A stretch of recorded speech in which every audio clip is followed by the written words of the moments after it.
UP के आजमगढ़ से BJP को बड़ा झटका लगा है। बीजेपी के कदावर लीडर रमाकांत यादव कांग्रेस में शामिल हो गए हैं। आपको बता दें, आजमगढ़ लोकसभा सीट से बीजेपी ने दिनेश लाल यादव उर्फ नरहुआ को अपना उम्मीदवार बनाया है।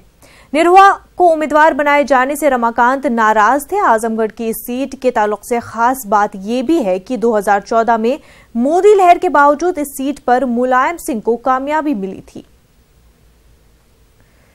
हमारे नुमाइंदे अभिषेक इस वक्त हमारे साथ जुड़ चुके हैं। अभिषेक, बीजेपी को बहुत बड़ा झटका मिला है, क्या कुछ तफसीलात?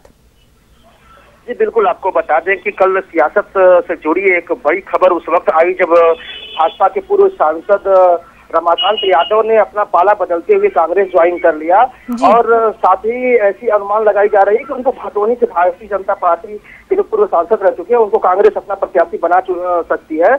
आपको बता दें कि भारतीय जनता पार्टी के पूर्व सांसद जो रमाकांत यादव हैं, पिछले चुनाव में इन्होंने रमाकांत यादव ने सपा के राष्ट्रीय अध्यक्ष मुलायम सिंह यादव को आजमगढ़ की सीट पे कड़ी टक्कर दी थी और महज 65,000 वोटों से रमाकांत चुनाव हारे थे। अगर इस बार की समीकरण की बात करें तो आपको बता दें कि इस बार आजमगढ़ के साथ साथ आजमगढ़ की जो दूसरी लोकसभा सीट है लालगंज में भी रमाकांत यादव को पार्टी छोड़ने से काफी नुकसान होने वाला है, क्योंकि दो सीटें ऐसी हैं लालगंज लोकसभा सीट में जो इनके विधानसभा क्षेत्रों में आती है। जैसे कि इनके पुत्र अरुण यादव जो विधायक फूलपुर से हैं वो लालगंज लोकसभा सीट में आती है। तो ऐसे में एक बड़ा नुकसान भारतीय जनता पार्टी को हुआ है।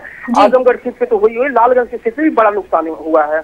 जी बिल्कुल अभिषेक, और रमाकांत जो है इससे पहले भी समाजवादी पार्टी में थे और उसके बाद उन्होंने पार्टी बदल के बीजेपी ज्वाइन किया, उसके बाद अब जो है कांग्रेस में शामिल हो गए। तो आखिर जो ये पार्टी लगातार बदलते जा रहे हैं रमाकांत, तो इससे क्या कुछ मुराद है इनकी, क्यों क्या मंशा है रमाकांत की?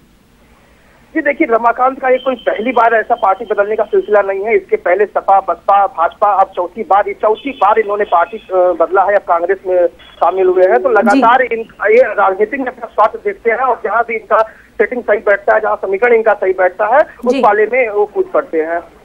जी बिल्कुल, और अब जबकि फिर से बदल दिया है तो क्या ये भी मतलब आने वाले चुनाव में ये भी हो सकता है कि फिर से जो है रमाकांत अपनी जो पार्टियां हैं वो बदलते रहे, तो सिर्फ अपने सियासी मफादात के लिए पार्टियां बदलते रहेंगे, तो इससे पार्टी को नहीं, क्या कहीं उन्हीं को नुकसान ही हो रहा है?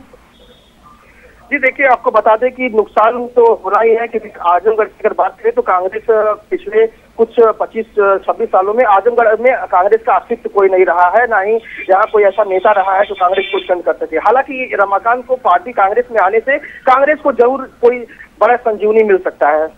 जी बिल्कुल अभिषेक, बहुत बहुत शुक्रिया आपका तमाम तफसीलात के लिए।